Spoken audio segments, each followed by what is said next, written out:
Thank you, Benjamin. Just out of curiosity, I'm going to take a really low-tech poll of our audience. How many people here have ever signed up for a MOOC? All right. How many of you have finished a MOOC? All right. Good. You are representative of the MOOC learners out there.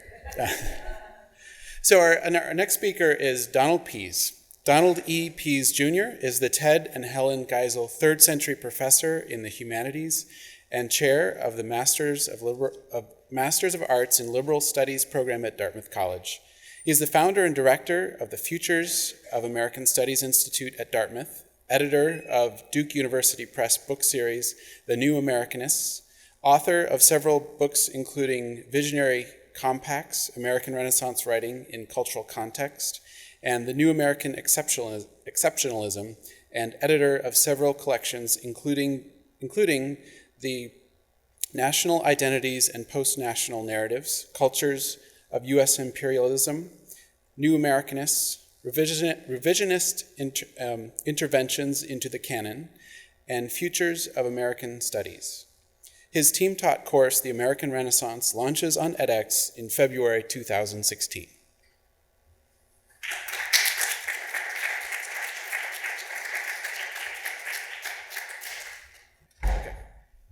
All right, first of all, I want to thank Jed Dobson for organizing this really important symposium. I also want to thank Lisa Valdez for bringing all the resources of DeCal to bear and everyone involved in the edX procedures. This is, for me, a remarkable learning experience. I've taught American Renaissance literature for the past 4 decades at Dartmouth. And when I initially imagined what would be at stake in turning what I taught into an edX course, I thought it would simply mean filming the lectures and establishing a transcription. But I was quickly to discover that teaching an X course involves learning new technologies in ways I had not previously imagined. So when the call for proposals came forward, it was Jed Dobson who came to me and made this suggestion. If you really want to learn the new technologies, why don't you suspend your identification with all of your authority as a teacher of American Renaissance writings and become a learner? Somebody of my age to give up all of that identification and take up the humbling process of learning new technologies was not only a leap of faith, it was also the inducement of fear and trembling. But it is a truly remarkable experience, and it's one that, for me, resulted in a process of discovery in which things that I had taken for granted about procedures of teaching suddenly turned into something like a Jamesian relearning experience, in which processes that were formerly unconscious, preconscious, at least tacit, suddenly became conscious as I worked with a remarkable production team and as I underwent tutelage under Jed Dobson's remarkable gifts as a teacher of the new technologies. So I've taken the title of this particular event quite literally. How do you catalyze communities of learning? What do you mean by catalyze? According to Merriam-Webster, catalyze is to cause something to happen, especially in a way that involves lots of change. How do you bring catalyzing into relationship with 21st century innovations in teaching and learning? Bring them into juxtaposition to traditions of liberal arts education so as to incite the formation of thriving learning communities. In order to bring that particular conjunction catalyzing communities to bear on a course in which that would at once become part of the subject matter and the process, wrote up a proposal in which American Renaissance writings became the topic. Why American Renaissance writings? Well, there are a few reasons. Like Emily and Ben, I consider the residential learning classroom to be a sacred site. And I did not want to introduce a course in edX that would result in competition with any of the existing courses on offer in the Dartmouth ORC. American Renaissance combines components of 3 courses that students now take and that students over the last 5 decades have taken at Dartmouth. American fiction of the 19th century American poetry, and 19th century American prose. This course brings figures from all of those courses together under the rubric of the American Renaissance. What do you mean by the American Renaissance? American Renaissance was a term of art invented by a great literature professor who was also a committed social critic. His name was Francis Otto Matheson. And in 1939, as Nazism was about to take over what most of Western Europe, and Matheson thought that all of Western civilization was under threat, he decided that the United States needed to invent a tradition of literature that would confer on American civilization a sense of a heritage and a tradition that not only needed defending against the greatest threat to Western civilization, but could actually produce resources for the enlivening of the defense of what America and the West stand for and cherish. So when Matheson decides that he wants to invent this tradition, he calls it the American Renaissance, in order to let all of his readers feel that the United States had a tradition of literature that was comparable to European Renaissance moments. Not only comparable, but had the capacity to overshadow. American Renaissance refers specifically to a compressed moment in United States literary history between 1850 and 1855, in which a remarkable series of novels, prose works, poetry will be written by the figures you see here. Daniel Hawthorne, Scarlet Letter, 1850. Henry David Thoreau's Walden, 1854. Walt Whitman's Song of Myself, 1855. Ralph Waldo Emerson's Representative Men, 1855. Herman Melville's Moby Dick, 1851. Matheson went to those writers because he felt those writers had prefiguratively experienced the threat that Nazism and fascism established in the contemporary moment. But give a sense of the vitality of that rubric and its capacity to catalyze and continue to animate communities. We realize that Matheson's rubric, American Renaissance, not only lasted his death, it became itself the basis for the formation of new literary communities and the addition of new works into the canon. So whereas Matheson has a 5-year period, subsequent critics and scholars who say Matheson's canon consists of 5 white males, mostly living in the Northeast, today they say the Upper West Side, suggested we need writers who represent a much broader swath of American culture and American literature. So in addition to Matheson's pantheon, writers such as Emily Dickinson, Frederick Douglass, Harriet Beecher Stowe, Margaret Fuller, Mark Twain were added to the canon. What we wanted to bring to this course, never had previously been taught, has to do with Dartmouth's role in the 19th century formation of the American Renaissance.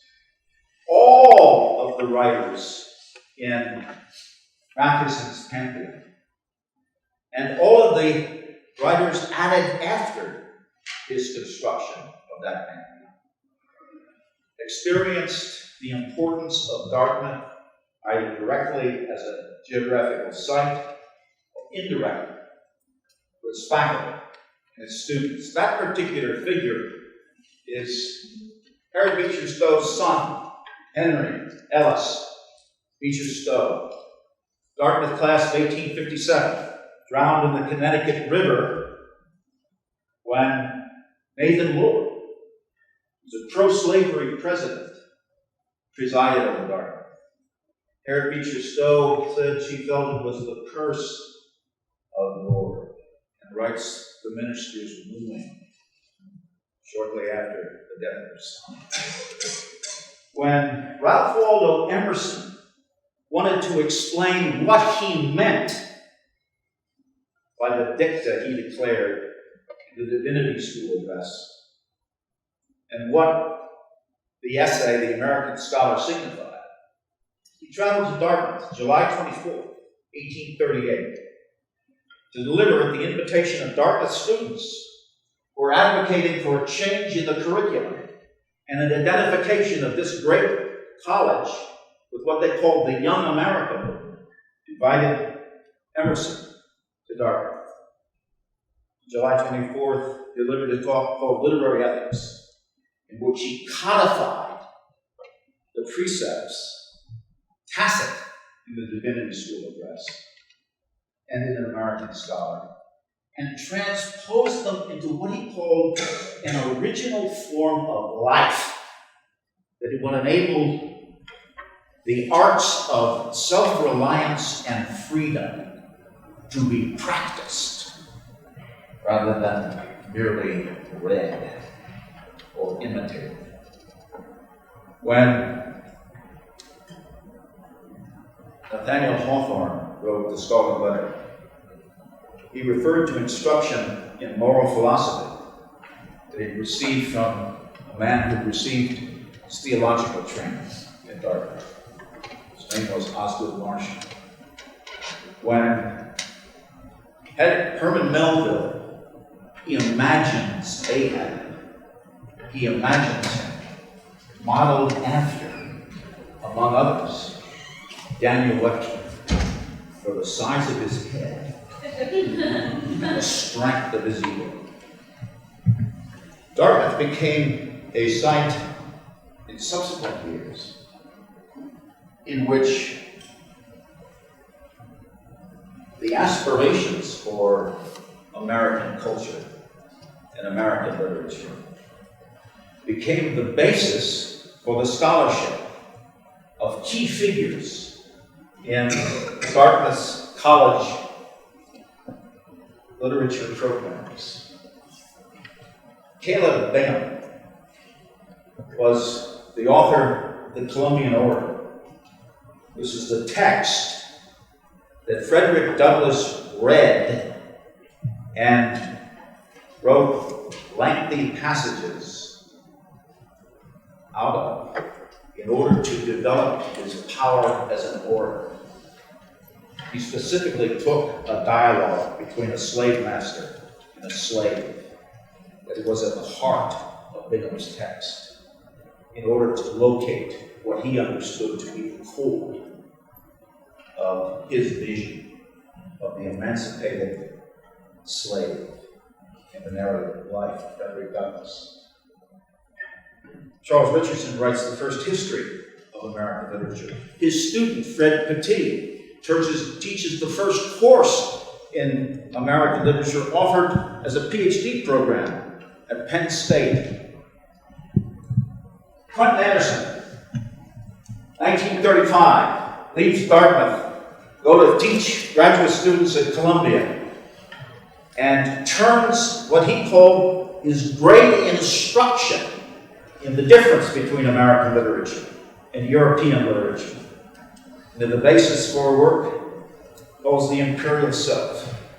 Richard Chase, class of 1937, the middle figure, writes a book called The American Novel and Its Tradition that established as a decisive distinction American romance produced by U.S. writers and novels constructed by British, French, German, and other European writers.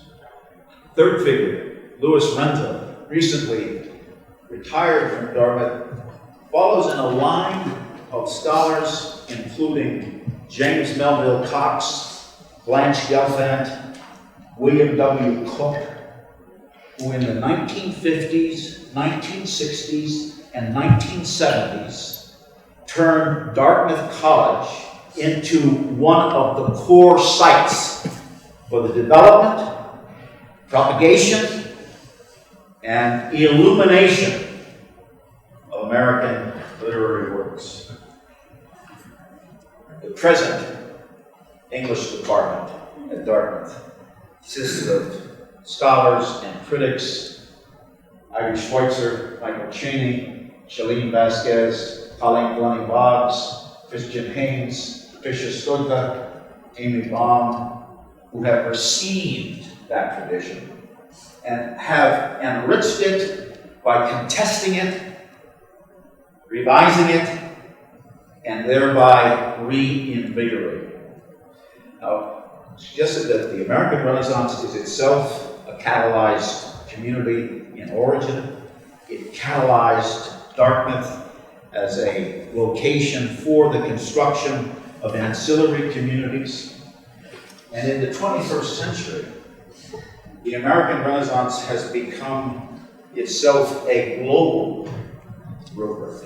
When scholars in Italy, when scholars in Germany, when scholars in Korea, when scholars in China want to engage what they understand to be the core of United States culture and its vision, they return to American Renaissance texts in order to transnationalize them. Not in order to accept as a stricture that decisively describes what renders America unique or exceptional. And instead, return to American literary texts in order to demonstrate what American literature has inspired them to create, or inspired them to establish, once again, decisive distinctions in relation to. Now, that catalyzing communities could have been taught in an American Renaissance course as an undergraduate offering at Dartmouth. What renders the edX or MOOC platform a distinguishing dimension of what otherwise would be an in-residence course?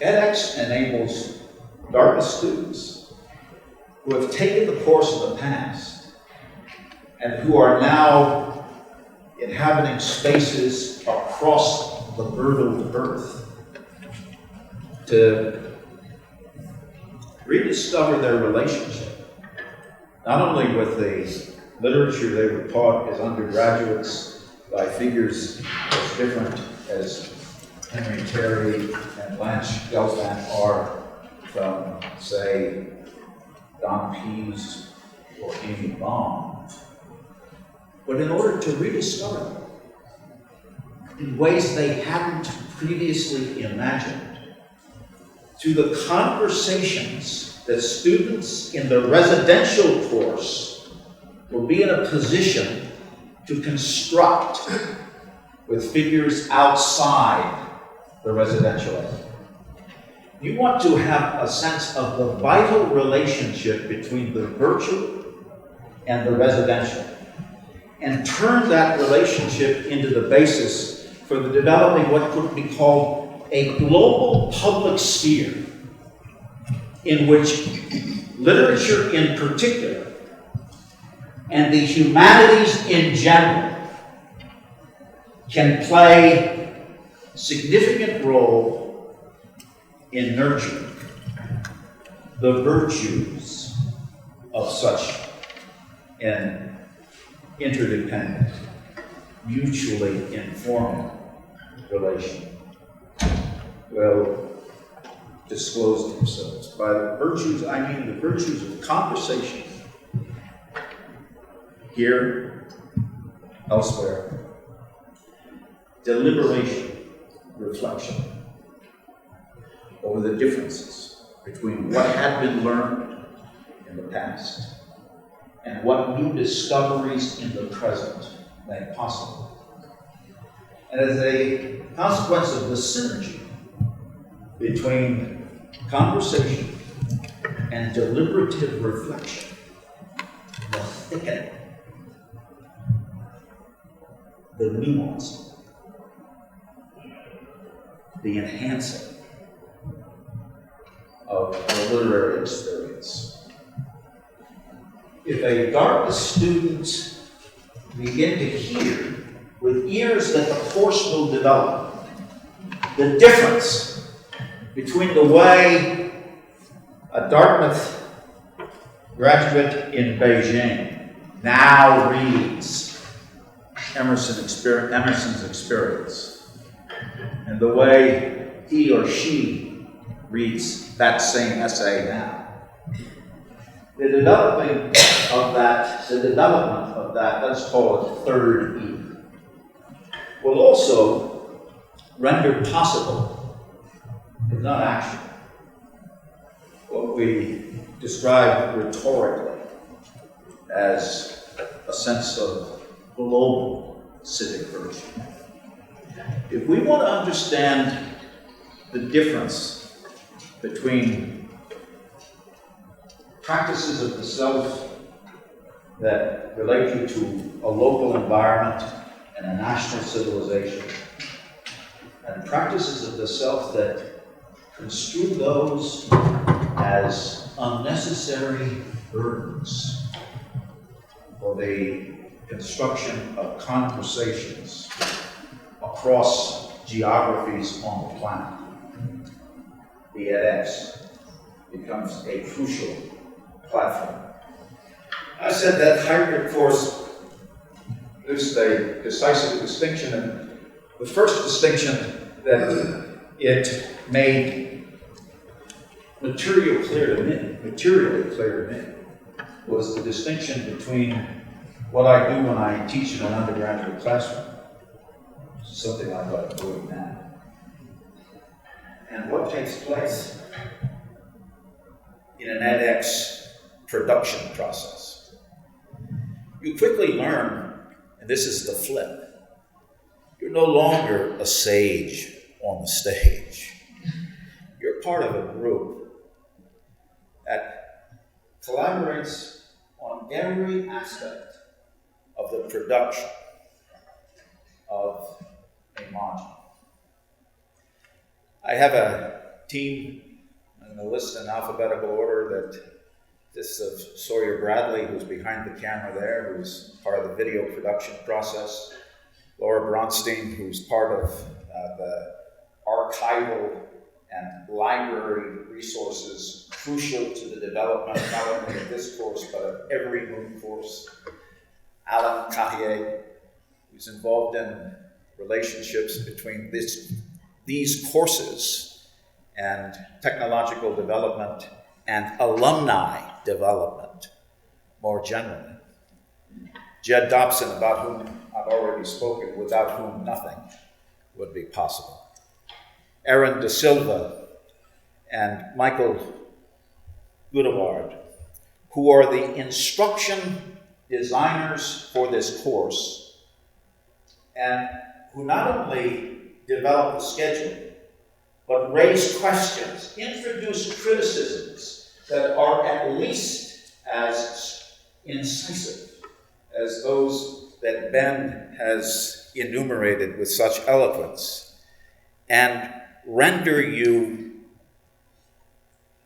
meeting by meeting, conscious not of what you've done, but what remains to be done. And Mike Murray, who's one of the most gifted video production directors in the world. I've given you an overview of American Renaissance as a residential course. Here's what the production team did with what took 12 minutes to describe in constructing what they called an edX Pease. Go back to the past, bring us right into the future in a minute and 23 seconds. You are on a real railroad track of a narrative. You see, I mean, here you have got a narrative that's just tearing through. American literature, American art, and the American character. Nothing yet about the Greek tragedy and the Greek loss. That deep intellectual curiosity and engagement that reverberates throughout Dartmouth's storied past has always kept the college at the forefront of academic innovation. Join us in 2016 as we reimagine the most significant period in American literary history. The American Renaissance X will connect students, faculty, and alumni in a digital and experiential learning community. So, what is the American Renaissance? When was the American Renaissance? How did Dartmouth students, faculty, and alums foster the formation of the American Renaissance in the 19th century and its reconfiguration and reinvention in the 20th?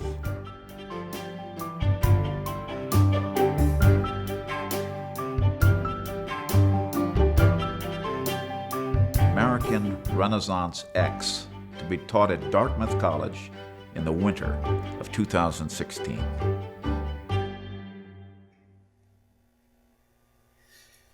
So, just to summarize, I think that the Renaissance X makes it possible to turn a visionary formulation, that is, that liberal arts education has the possibility of producing a commonwealth of liberal learning worldwide. Takes that formulation and renders it not only possible and imaginable, but achievable. Another rhetorical term, exchanged on this campus, but rarely acted upon, establishes as a kind of aspiration, desire to develop interdisciplinary relations with colleagues, students, administrators, that refuse to be sequestered within disciplinary boundaries or fields. The more expansive understanding of team teaching that American Renaissance X facilitates will, as the description of the team has already suggested, draw upon skills, expertise, experiences, perspectives, knowledge of a range of colleagues, including archivists, librarians, curators. In this course, don't aspire to give my previous understanding of American Renaissance texts or Jed's new understanding of those texts. The team consists of a whole range of disciplinary, archival, historical perspectives on American Renaissance writers that will render the term dialogic, bringing perspectives into tension with each other to spark new insights, will render that notion. Not only the aspiration, but the medium, the process, as well as the outcome of the text. These are some of the resources and assets that the college has on offer. Here are the two basic catalytic features of the American Renaissance X: the reconfiguration of relationship between learners and teachers through self-paced learning, and the transformation of the relationship between the residential classroom and the virtual spaces that the internet renders available into mutual feedback sites for the enrichment and transformation of both the residents and the virtual. The MOOC platform enables students to become self-reflective about the relation between the virtual space, national literature, and culture under examination, and the student's own geographical location. Global citizenship. The experience of the complexities confronting citizens in the 21st century. The practices of what could be called a global self. That's what this hybrid course will render lively and materially real.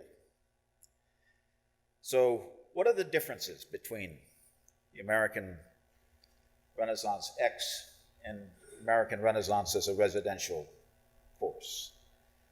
I'm going to disclose the differences in the expectations of each. Ask you to read them.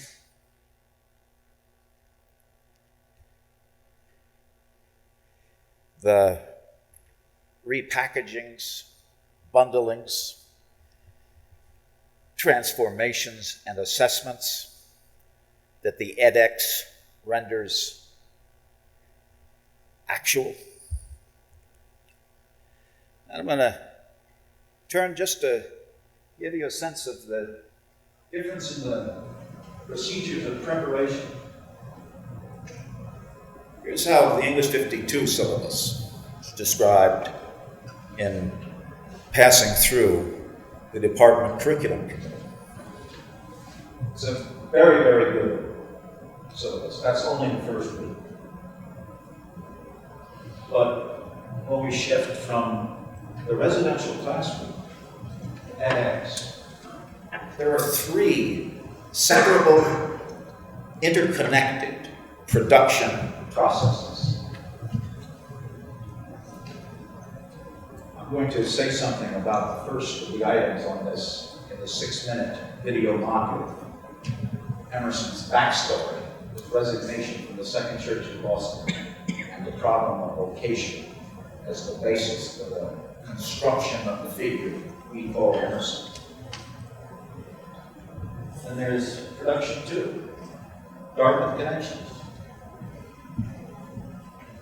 The history of Emerson's relationship with the institution, beginning with literary ethics in 1838, and the return to Emerson's literary ethics when William Jewett Tucker said he wanted to transform Dartmouth from an intellectual province of Harvard into one of the great academic institutions of the world by using Emerson's literary ethics to open up the curriculum.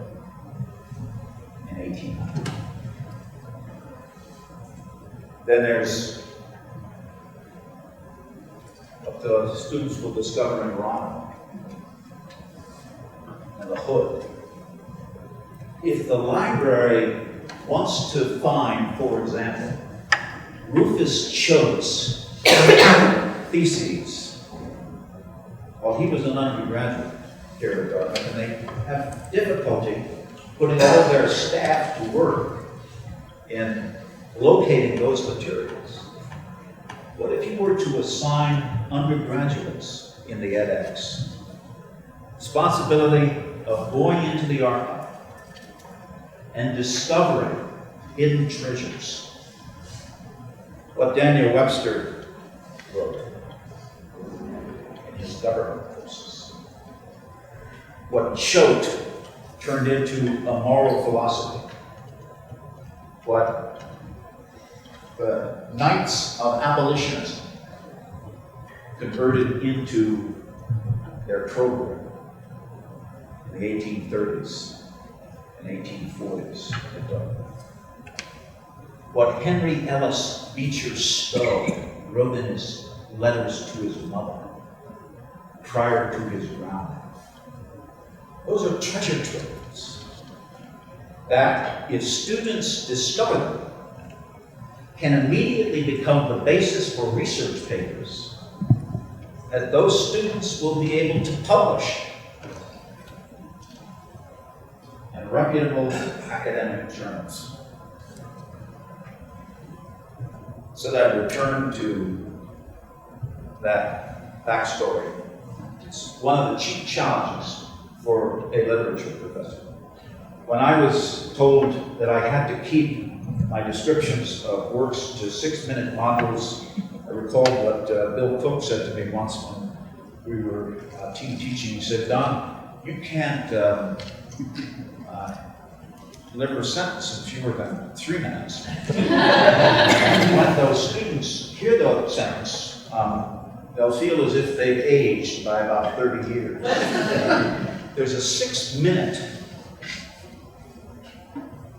limit on presentation material.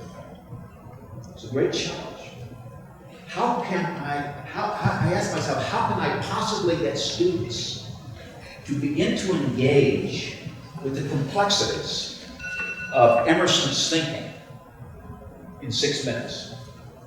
What if I go to an event, what I'm calling a backstory, his decision to resign from the Second Church of Boston because he said he could not perform the communion ceremony, because the communion ceremony turned into material bread and wine, what was actually a deeply spiritual event that transformed the person who underwent that event, not into a follower of Christ, but into the Christ event itself, into universal man.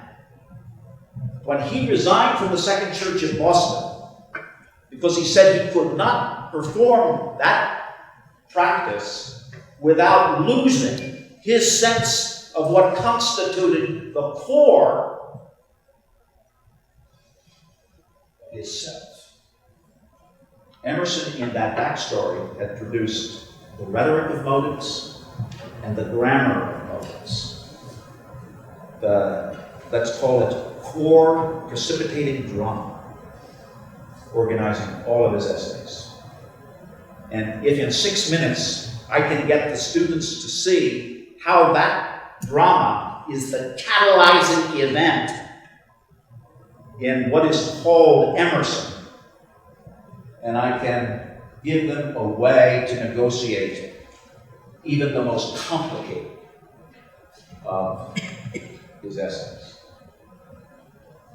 And we constructed keywords. I don't have time to go to this door.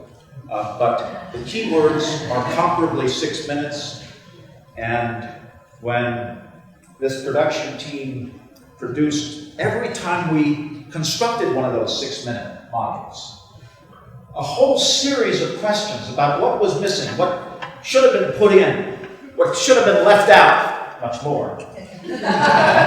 They gave us a sense of not only how to rethink, but how to relearn that learning object. Not a transitory lecture, but a video that you can rebundle, disentangle, reconfigure, remix according to your own ingenuity and wants. Oh, in short,